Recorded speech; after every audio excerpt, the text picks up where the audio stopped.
আমাদের দাবি মানতে হবে, আমাদের দাবি মানতে হবে। অদ্যাবধি যারা ভাতা পায়নি, আই কার্ড পায়নি, তাদের অবিলম্বে ভাতা আই কার্ডের বন্দোবস্ত করতে হবে। শিল্পী ভাতা 1000 থেকে বৃদ্ধি করতে হবে। শিল্পী ভাতা কম পক্ষে 2000 টাকা করতে হবে। শিল্পীদের পরিচয়পত্র দেওয়ার ক্ষেত্রে সরকারি প্রচারের ব্যবস্থা করতে হবে। প্রত্যেকটি শিল্পীর ভাতা মঞ্জুরের ক্ষেত্রে অডিশনের বন্দোবস্ত করতে হবে। লুপ্ত প্রায় লোক সংস্কৃতিকে সরকারি উদ্যোগে জাগিয়ে তুলতে হবে। মাঝপথে হঠাৎ বন্ধ হয়ে যাওয়া ভাতা শিল্পীদের অবিলম্বে তদন্ত সাপেক্ষে ভাতার বন্দোবস্ত করতে হবে। লোকযন্ত্র শিল্পীদের তাদের প্রয়োজনীয় যন্ত্রপাতি সরবরাহ করতে হবে। দুস্থ লোকশিল্পীদের বাসস্থানের বন্দোবস্ত করতে হবে।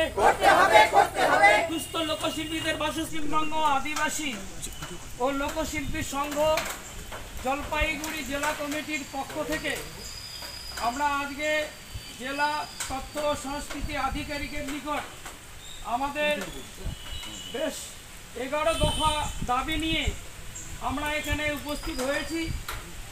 মাননীয় আধিকারিক আমাদের 3টার সময় দিয়েছেন। আমাদের এই ডেপুটেশন শিল্পী লোকশিল্পী বাঁচাও এবং শিল্প বাঁচাও এই দাবিতে গতকাল ছিল 25শে সেপ্টেম্বর। এই 25শে সেপ্টেম্বর সারা রাজ্যেই অন্যান্য জেলায় এই ডেপুটেশন সংগঠিত হয়েছে এবং ভালোভাবে সফল হয়েছিল। আমি সেই ছবিগুলো দেখেছি, আপনারাও হয়তো দেখেছেন। আমাদের জলপাইগুড়ি জেলা আমরা আজকে 26শে সেপ্টেম্বর, এই 26শে সেপ্টেম্বর আমরা আমাদের দাবিগুলো নিয়ে হাজির হয়েছি। কর্তৃপক্ষের সঙ্গে আমাদের যা কথা হয়েছে সেই কথা মতো আজকে প্রচণ্ড বৃষ্টি, আর বৃষ্টিটাকে আমরা স্বাগত জানিয়েছি, কারণ প্রচণ্ড গরম ছিল। সেই গরম থেকে আমরাই চাইছিলাম যে বৃষ্টিটা আসুক। তা বৃষ্টি এসে গেছে, আমরা খুশি হয়েছি। কিন্তু এক্ষেত্রে এই আন্দোলন সংগ্রামের ক্ষেত্রে মানুষের আসা যাওয়াতে একটু সমস্যা হয়। তবুও এত বৃষ্টির মধ্যেও আপনারা যেভাবে আজকের এই ডেপুটেশনে সামিল হয়েছেন, আমি সবাইকে জলপাইগুড়ি জেলা কমিটির পক্ষ থেকে আপনাদেরকে অনেক অনেক অভিনন্দন জানাচ্ছি। এবং যে দাবিগুলোর ভিত্তিতে আমরা আজকে স্যারের কাছে যাব, আমরা কর্তৃপক্ষের কাছে যাব, সেই দাবিগুলো এক নজরে আমি বলবার চেষ্টা করছি। অদ্যাবধি শিল্পী ভাতা থেকে বঞ্চিত প্রকৃত শিল্পীদের ভাতা অবিলম্বে মঞ্জুর করতে হবে। এটা কি? এটা হচ্ছে অনেক শিল্পী আছে তারা এখনো ভাতা পাচ্ছে না। প্রকৃত শিল্পী তারা ভাতা পাচ্ছে না, ভাতা থেকে তারা বঞ্চিত। সরকারের যে সুবিধা সেই সুবিধা তারা পাচ্ছে না। সেই জন্য আমাদের 1 নম্বর এবং প্রধানতম দাবি হচ্ছে যে যারা ভাতা থেকে বঞ্চিত, এখনও যারা ভাতা পায়নি, তারা যাতে ভাতা পায় এটা দেখতে হবে।